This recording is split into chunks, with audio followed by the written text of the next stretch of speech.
आखिर अपना जो देश है भारत, वो क्या वो सही रास्ते पर चल रहा है? क्या इसी तरह चलेगा तो भारत विकसित हो सकता है? आखिर अपने आज़ादी के 2 साल बाद में आज़ाद होते हुए भी चीन इतने आगे क्यों चला गया और अपना भारत आज पिछड़ा का पिछड़ा क्यों रह गया? आखिर लोकतंत्र की हत्या क्या होती है और लोकतंत्र की असली हत्यारा कौन है? देखिए, अपने देश की जो जनता है ना, वो बहुत भोले भाले हैं। वे समझते हैं कि हम लोकतांत्रिक देश में हैं। जानते हैं कैसे?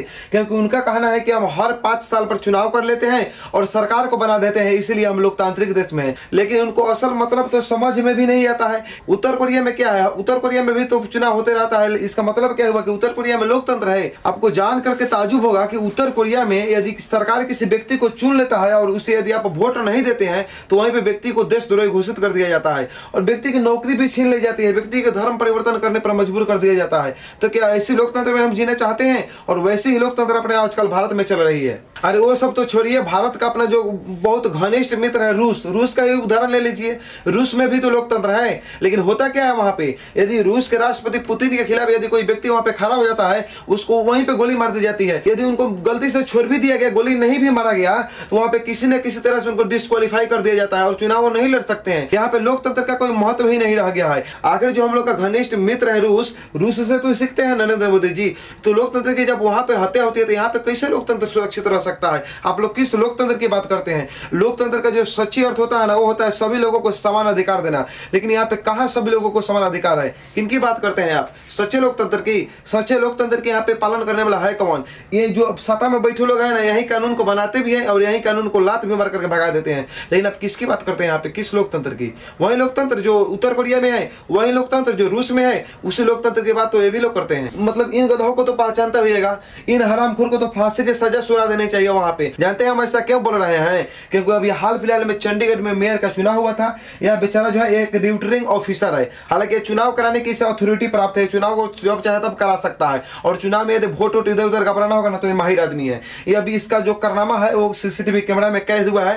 हुड़ार के जैसे ससुरा ताक रहा है, मार मार तो मुझ कर देंगे इसको हम, यदि हमारे यहाँ रहता तो।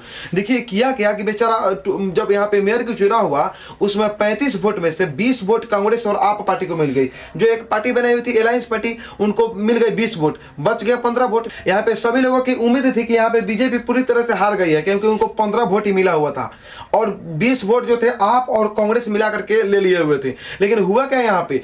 इसे सुरा किया क्या कि बीजेपी के इशारे पर 8 वोट जो आप और कांग्रेस की वोट थी, उस 8 वोट को इन्होंने इनवैलिड कर दिया और बोला कि नहीं, बीजेपी यहाँ पे चुनाव जीत गई। अरे बीजेपी तुम्हारे फूफा लगते हैं कि मौसा है जी? मतलब पता नहीं ससुरा है क्या, ये हरामखोर है, गधा है एक नंबर का ये। इसको तो कम से कम ये ऑफिसर जो बना हुआ था उसमें इसको एथिक्स का पाठ पढ़ाया गया होगा, कम से कम थोड़ी बहुत भी इसके अंदर नैतिकता रहती तो ऐसे हरकत करता है।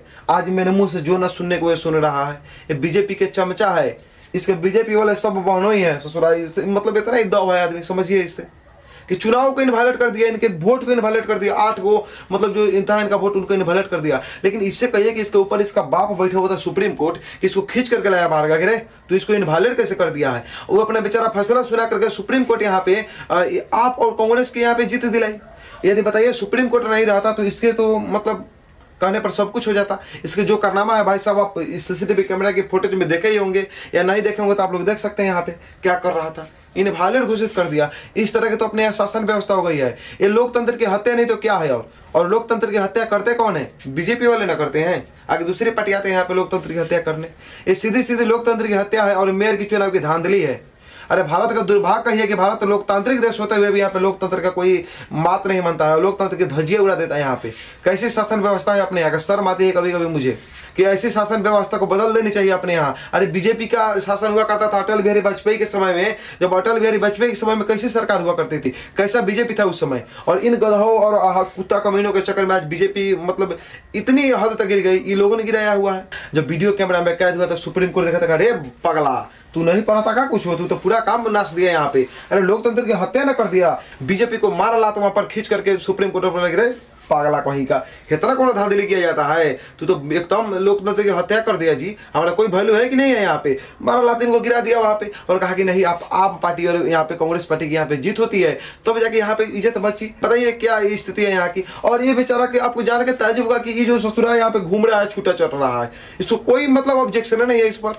अरे अभी तक यदि दूसरी पार्टी के साथ ऐसा हुआ रहता तो उसको उठा करके लोग जेल में रख देते। ईडी और सीबीआई का छापा न जाने कितने बार इसके ऊपर पड़ा हुआ रहता, दूसरा पार्टी का किया हुआ रहता तो। अरे लेकिन किया किसका है? अपने फूफा का ना किया हुआ है। कैसे इस पर रेड पड़ जाएगा, चाहे कुछ भी पड़ जाएगा, कोई जांच नहीं हुआ भाई। कहाँ तक अपना देश चला गया, समझ रहे हैं बात को? लोग कहते हैं कि देश से विकास नहीं कर रहा है। ये विकास नहीं है तो क्या है? विकास का ही ना परिणाम है कि जो आग के सामने वोट घबरा जा रहा है, लोग कह रहे हैं विकास नहीं कर रहे हैं। महाराज लोग तो मूर्ख है कि पूछ देते हैं विकास नहीं करता है देश। देखिए आप लोग जान करके शौक मत होइएगा, क्योंकि ये बीजेपी का खानदानी आदत है। आपको जान करके ये बात ताजुब होगा कि 2021 में जब हुआ था, आसाम के मतलब एक बीजेपी का नेता था जो ससुरा ईवीएम मशीन को चुरा करके भाग रहा था। वहां पे जब गाड़ी उसकी पकड़ी गई तो वहां पे ईवीएम मशीन को एक पकड़ा गया। गजब गजब यहाँ पे लोग रहते हैं, हमको समझ में नहीं आता है कि सब लोग कहाँ पैदा हुए थे। बात तो वही हुआ कि शादी न बल तो मेहराड़ी को चुरा के भाग गई। वही हाल इसका है, जब जितने पर नहीं होता है तो ससुरा क्या करता है कि यहाँ पे ईवीएम चुरा लेता है। बताइए कैसे यहाँ पे लोकतंत्र की क्या है? हत्या नहीं तो क्या है? ये तो दिन दहाड़े लोकतंत्र की हत्या हो रहा है। मतलब अभी हाल फिलहाल 2024 की बात है, फरवरी की, पुणे की जो शाश्वत तहसील होता है ना, वहां पे 3 को ईवीएम कंट्रोल चुरा लिया। अब बताइए कि वो कोई अनजान आदमी किया होगा, और अब बोला जा रहा है कि नहीं कोई अनजान 3 आदमी चुरा लिया। अरे सब लोग जा रहे हैं, कौन चुरा है यहाँ पे?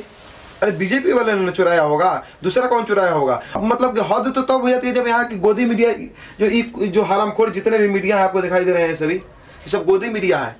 मोदी जी के गोदी में बैठ करके रात गुजारने वाला मीडिया है सभी।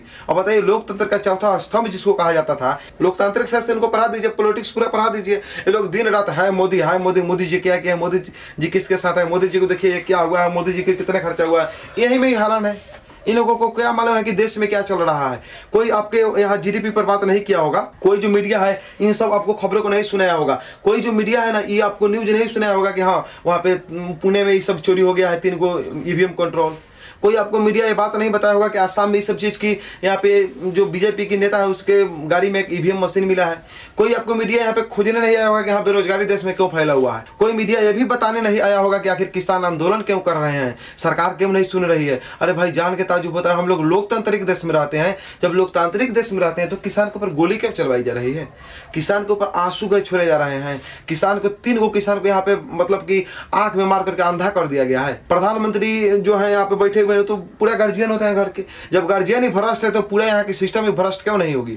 बताइए अभी हाल फिलहाल में बेचारा मतलब सीएम लोगों पर इतना सख्त कानून लगा दिया है, ये जो पगला है, ये देख रहे हैं। देखिए इसका जीता जागता उदाहरण आप लोग सोशल मीडिया पर देख सकते हैं। कुछ दिन पहले केजरीवाल जी लाइव आए थे, कहे कि महाराज हम काम करना चाहते हैं, दिल्ली को आगे बढ़ाना चाहते हैं, तो ये पगला जो है हमको काम नहीं करने देता है। बोलता है कि नहीं ये तुम्हारे लिए कानून ठीक नहीं है, कानून में बदल देता है, हम क्या करें। और ये मजबूरी है, जो काम करता है उसको उठा करके जेल में रख देता है, ईडी का छापा मरवा देता है। और ऐसा पगला पगला नेता हो गया बीजेपी का। हालांकि आप लोग इस वीडियो को देखिए, उसके बाद कहिएगा कितना बढ़िया से एडिटिंग किया गया है। हालांकि एडिटिंग जो किया गया है जायज एडिटिंग भी है। रेलवेज बेच दो, भारत पेट्रोलियम बेच दो, शिपिंग कॉर्पोरेशन ऑफ इंडिया बेच दो। देखिए किस तरह से सुनाया जा रहा है। यहाँ पे जो है बजट पेश कर गया निर्मला सीतारमण, और यहाँ पे देखिए नरेंद्र मोदी, बेच दो बेच दो, हर चीज का यहाँ पे नारा लग रहा है। हालांकि सही है जो ससुरा कहता है ऊपर गया यहाँ पे आकर। इन लोगों को तो अभी से भी शर्म आनी चाहिए, लेकिन शर्म नाम का चीज नहीं है। ये लोग शर्म का लंगोटा उतार करके गाछ पर टांग दिए हुए हैं। जिनको शर्म लगता है वो अपना आंख मूंद करके वहां से निकल जाए, इन लोगों को कोई शर्म नहीं है। चलिए अब दूसरी हम बात कर लेते हैं। देखिए जितने भी इलेक्शन भारत में करवाती है ना, वो होती है इलेक्शन कमीशन। इलेक्शन कमीशन एक संस्था है जो इलेक्शन को करवाती है, पूरा यहाँ पे चयनित। इलेक्शन कमीशन है, उनको पहली बार नरेंद्र मोदी ने ही कहा था कि ये पक्षपाती मतलब की चुनाव कराती है। ये पक्ष में जिसके पक्ष में जितना ज्यादा होता है ना उसके अनुसार चुनाव करवा लेती है, यानी पक्ष के अनुसार चुनाव करवाती है इलेक्शन कमीशन। हालांकि उतने बड़ी संस्था पर इन्होंने दाग लगा दिया नरेंद्र मोदी जी ने, कहा कि वो पक्षपाती चुनाव करवाती है इलेक्शन कमीशन। जरा शुरुआत कर दिया यहाँ पे नरेंद्र मोदी, लेकिन आज तक न जाने कितनी बार मतलब इलेक्शन कमीशन पर ये सब आरोप लगा हुआ है। बेचारा प्रशांत किशोर जी कहते हैं यहाँ पे, सुन लीजिए प्रशांत किशोर का।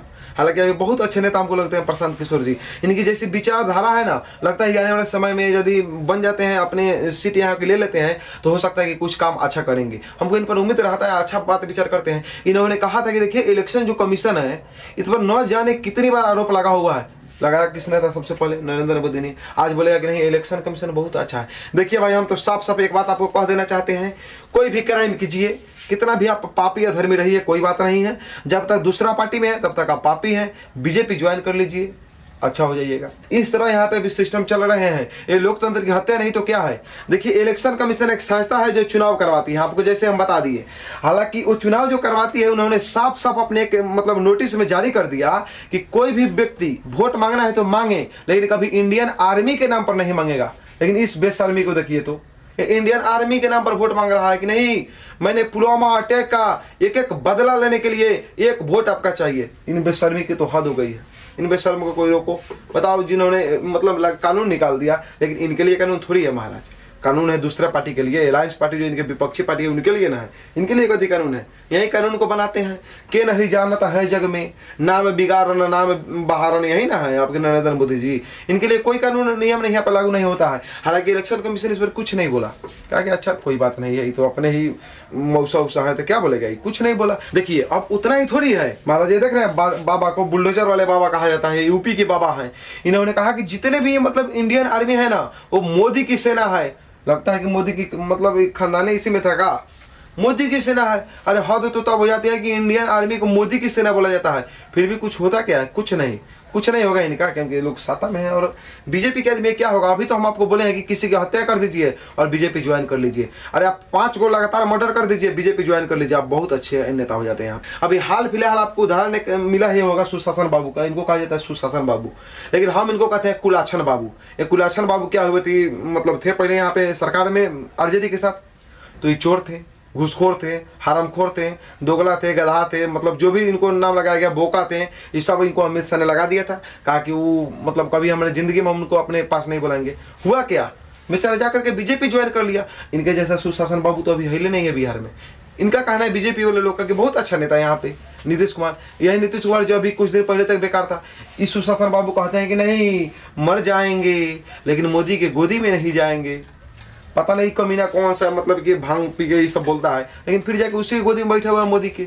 अब बहुत अच्छा नेता हो गया ना, क्योंकि बीजेपी ज्वाइन कर लिया। देखिए ऐसे ऐसे मतलब मामला हुआ है ना कि मतलब नरेंद्र मोदी और अमित शाह पर अभी तक 7 क्लीन चिट मिल चुके हैं। अरे आपको जान के ताज्जुब हुआ कि ये सब मतलब इतना लोकतंत्र की हत्या करते हैं फिर भी इनको क्लीन चिट मिल जाती है। एक मतलब इलेक्शन कमिश्नर बहुत बढ़िया ईमानदार और बहुत मतलब बढ़िया आदमी थे, जिनका नाम अशोक लवासा था। उन्होंने बेचारा हिम्मत रखी थी कि हम नरेंद्र मोदी को अब की बार सबक सिखा देंगे। उन्होंने कहा कि देखिए ऐसे मुकदमा पर इनको क्लीन चिट नहीं मिलनी चाहिए। बेचारा का हुआ क्या? अरे ऐसे ईमानदार लोगों को होता क्या है अपने देश में? लोकतंत्र की जहाँ हत्या होता है वहाँ पे बचाने वाले का क्या वैल्यू है? हुआ क्या बेचारा के कि इनके पत्नी और बेटी के सभी के खाते के ऊपर और सभी के ऊपर ईडी का छापा पड़ गया। छापा पड़ गया, बेचारे की नौकरी चली गई वहाँ पे। बाद में पता लगा कि इनकी नौकरी चली गई। जब नौकरी चला गया बेचारा आज बेरोजगार हुआ है। इन्हीं के चलते ना, क्योंकि इनके पक्ष में बोले हुए रहते थे शायद इनकी नौकरी नहीं जाती, इनके विपक्ष में बोले नौकरी चली गई। अरे हमको तो ये भी समझ में नहीं आता है कि डॉक्टर भीमराव अम्बेडकर मूर्खे थे जो संविधान को लिख दे बिना इनके से पूछ ले। संविधान तो ये लिखते ना, संविधान ये लिखते जो बहुत परफेक्ट लिखते हैं, क्योंकि सभी अपने अनुसार संविधान को लिख लेते। तो शायद उनके आत्मा को आज शांति नहीं मिलती होगी, ये बात सुनते होंगे तो कैसा कैसा आदमी है जो हमारे ऊपर भी अब दाग लगा रहा है। अरे हम तो यही ना कहना चाहेंगे कि संविधान लिखने के लिए इनको दे देना चाहिए। उस समय संविधान नहीं लिखती, आज ये संविधान लिखते ना, हमको 100% गारंटी है कि बंदा परफेक्ट संविधान लिखता, अपने खानदान को पूरे राज कराता अपने भारत में। समझे, राजतंत्र लिखता है यहाँ पे, संविधान क्या लिखता है? इस तरह का संविधान इन्होंने लिखता, लेकिन गलती कर दी वो डॉक्टर भीमराव अम्बेडकर लिख करके। शायद उनकी आत्मा को आज शांति नहीं मिलता होगा बात सुन करके। देखिए अभी एक जो इलेक्शन कमीशन है वो ये कानून बनाई हुई है कि कोई भी व्यक्ति यदि एमपी का चुनाव लड़ता है तो 95 लाख रुपए तक ही खर्च कर सकता है अपने प्रचार में। 95 लाख 1 रुपए भी खर्च नहीं कर सकता अपने प्रचार में। उस तरह से देखा जाए तो बीजेपी के पास 437 सीट है, जिसमें 95 लाख से गुना करते हैं तो 415 करोड़ के आसपास आता है उनका पूरा बजट। यानी 415 करोड़ में बीजेपी को पूरा चुनाव करा लेना है। लेकिन होता क्या है जानते हैं? 415 करोड़ को तो छोड़िए महाराज, 4000 करोड़ तक हो जाए चुनाव तो बढ़िया रहता।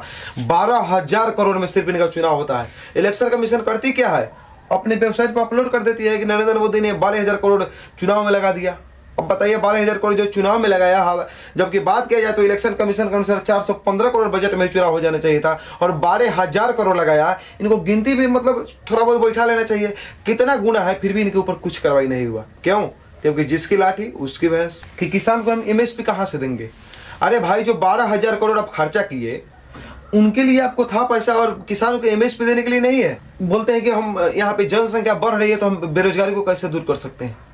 अरे बेरोजगारी को आपको दूर करने के लिए आपके पास पैसा नहीं है, चुनाव में 12000 करोड़ खर्च करने के लिए है। आखिर बताइए इतना पैसा किसका था? जनता का ही ना था, इनके बाप का तो था नहीं।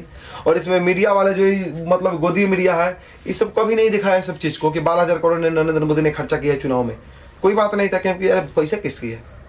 इन कुत्तों लोगों को तो इन्हें खरीद लिया है ना, ये सभी कुत्तों के सरदार है ना, ये खरीद कर बैठे हुए यहाँ पे कि हाँ हम तो हिले, क्या दिक्कत है? सभी गोदी मीडिया को खरीद लिया गया यहाँ पे। बेचारा एक एनडीटीवी हिम्मत रखता था न्यूज़ दिखाने की, सच्चाई न्यूज़ दिखाने की, उन बेचारों को किसने खरीदा? नरेंद्र मोदी ने नहीं खरीदा।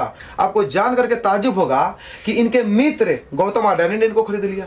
गौतम अडानी किनके मतलब नचते इस सालों पर? नरेंद्र मोदी के।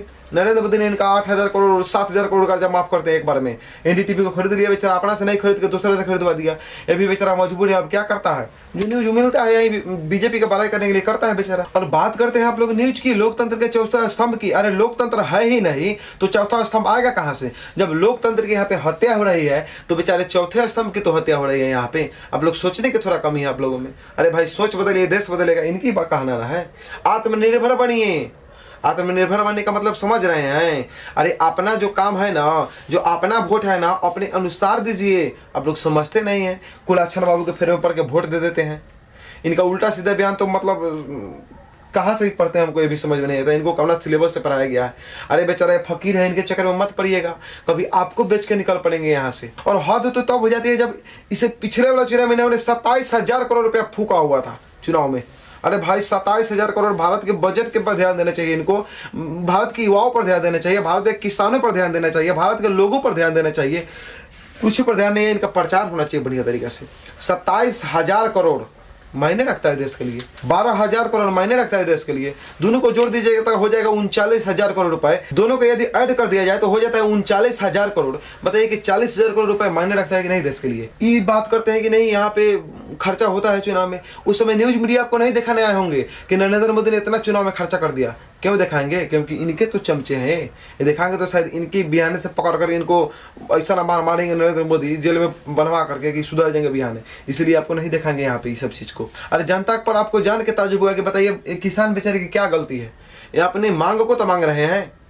अरे जब ये लोग यहाँ पे अपनी मांग को मांगने आते हैं, इनके ऊपर एनएस से लगाने के लिए बात करी जाती है।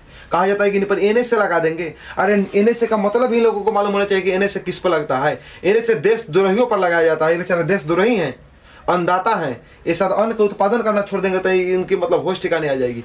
इन बेचारों पर एनएस से लगाया जाता है।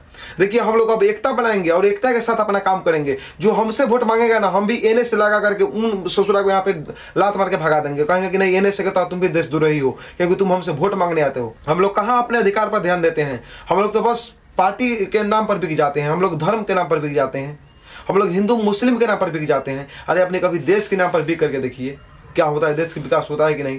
बताइए कब तक हम लोग अब यहाँ पे धर्म के नाम पर बिकेंगे? हम लोगों के अंदर अब एकता होनी चाहिए। बेचारा किसान मांग रहा है पैसा, किसान एमएसपी मांग रहा है तो इन पर एनएस से लग रहा है। यदि कोई नेता को गोली मार दे, कोई यदि माई का लाल है यहाँ पे नेता को गोली मार देता है तो उसको उठा करके जेल में रख दिया जाता है। ये भी एक माई का लाल ही है जो किसान पर गोली मार दिया। किया क्या किसान ने? इसका कुछ नहीं कर पाया क्योंकि किसान के पास कुछ नहीं ना है। किसान के पास तो 5 साल में एक बार मौके आता है। उस समय लात मार के किसान भगा देगा, लात मार के आम जनता भगा दे भारत की, तब तो लोगों को बुझाएगा। लेकिन वो तो मूर्ख है ना। देखिए अभी लगातार आप लोग देखते हुएगा कि न्यूज मीडिया बात करती है कि नहीं भारत का विकास हुआ है क्योंकि पाकिस्तान से आगा हो चुका है, पाकिस्तान से बहुत आगे निकल चुका है। अरे बताइए भाई, भिखारी से कोई राज्य तो कभी भी आगा ही होता है। वो पाकिस्तान ससुरा ठाड़ा हम लोग का बेटा भिखारी है, हम लोग तो ऐसे ही उसका बाप है तो हम लोग तो आगा ही हैं। अरे हम लोग को न्यूज मीडिया को कब हम अच्छा जानते हैं? जब वो दिखाता कि हाँ चीन से देखिए कितना पिछड़ा हुआ भारत है। हालांकि आप लोग सुन के थोड़ा ताजुब होगा कि चीन अपने से 2 साल बाद में आज़ाद हुआ। भारत 1947 में आज़ाद हुआ और चीन 1949 में आज़ाद हुआ। इसके बाद भी वहाँ की जो इकोनॉमी है, अर्थव्यवस्था है, वो 19,000 अरब डॉलर की है, जबकि अपने भारत की अर्थव्यवस्था 3750। बताइए कि 6 गुना हमसे आगे है। आखिर क्यों? हमसे तो 2 साल बाद में आज़ाद हुआ था, हमसे तो उसको नीचा होनी चाहिए। क्यों हमसे आगे है? क्योंकि वहाँ पे अच्छे तरह से लोग विकास करना जानते हैं। लोगों के यहाँ पे राशन बंटवाना वहाँ की सरकार नहीं जानती है। वहाँ पे जानते हैं कि कैसे हम विकास करेंगे, कैसे हम अपने क्षेत्र को बहुत आगे की तरफ ले जाएंगे। कि 2 साल अपने से बाद में आज़ाद हुआ, 2 साल बाद में आज़ाद होकर के इतनी बड़ी इकोनॉमी वाला देश बन गया। बेचारा का दूसरा स्थान है अमेरिका के बाद। लेकिन भारत का क्या है? 5-6 नंबर पर चला आया बेचारा। 3750 अरब डॉलर ही यहाँ पे अपनी यहाँ की जो इकोनॉमी है अभी है। बताइए ऐसा क्यों? अपने से 6 गुना ज़्यादा है 2 साल बाद में आज़ाद होकर के। ऐसा कभी आप लोग सोचते नहीं हैं? इस पर ध्यान दीजिए। और नरेंद्र मोदी कहते हैं कि हमारे पास पैसे नहीं है बजट के लिए, क्या करें? पैसा कहाँ से आएगा? चुनाव में खर्चा कीजिए। अपने फूफा का वहाँ पे पैसा माफ कर दिया, रानी का अंबानी का पैसा आपके पास आएगा नहीं बजट में? लोग खोजने वाले थोड़ी हैं। अरे इस समय एक बहुत पहले यहाँ पे प्रधानमंत्री हुआ करते थे एक, जिनका नाम है चाणक्य। वो कहते थे कि सरकार के पास अधिक पैसा नहीं देना चाहिए। जानते हैं क्यों? क्योंकि जितना सरकार टैक्स लगाएगी उतना उसके पास पैसा आएगी जब ज्यादा पैसा हो जाएगा तो सरकार कब कहाँ चली जाएगी कोई गारंटी नहीं है। इसलिए अब देश को राजा तभी बना सकते हैं जब प्रजा के पास पैसा हो, यानी देश की जनता के पास जब पैसा होगा ना तो अपना देश विकसित करेगा। उस समय देखिए क्या विकास रहा देश का, सोने की चिड़िया कहलाया अपना देश। आज इन भिखमंगों के सामने बताइए क्या देश की स्थिति है। ऐसे में आप लोग कमेंट करके बताइए कि हमारे वीडियो आपको कैसा लगा। लेकिन आप लोग में एक कमी तो है जरूर, हमारे वीडियो को शेयर नहीं करते। अरे इसको दबा करके शेयर कीजिए ताकि मतलब जितने भी हिंदुस्तानी हैं उनका तो एक बार आँख खुल सके कि हमारे लिए बीजेपी करती क्या है। हमारे लिए बीजेपी ही नहीं बदनाम है, कोई भी ऐसी पार्टियाँ जो काम हमारे लिए नहीं करती है वो ऐसा क्यों करती है। हम 2 साल पहले आज़ाद हो करके भी इतना पिछड़े क्यों हैं, इस सवाल आपकी ना बनती है। आप इसको इतना फैलाइए ताकि इन मतलब लुच्चों के पास पहुंच सके और ये समझ सके कि हाँ कोई ऐसी चीज़ है। हर देश की जनता यदि जागरूक हो जाए ना तो ये लोग अपनी सिस्टम में आ जाएंगे, हम आपको गारंटी देके करते हैं। और आप लोग इसको वीडियो की इतना फैलाइए कि लोग सिस्टम में आना पड़े लोगों को और इनके पार्टी के पास पहुंच सके। आप लोग बेहिचक होकर के, नीडर होकर के फैलाइए इस वीडियो को ताकि हाँ जनता जागरूक हो सके और यहाँ की सरकार भी अपने सिस्टम में आ सके। मिलते हैं आपसे अगले वीडियो।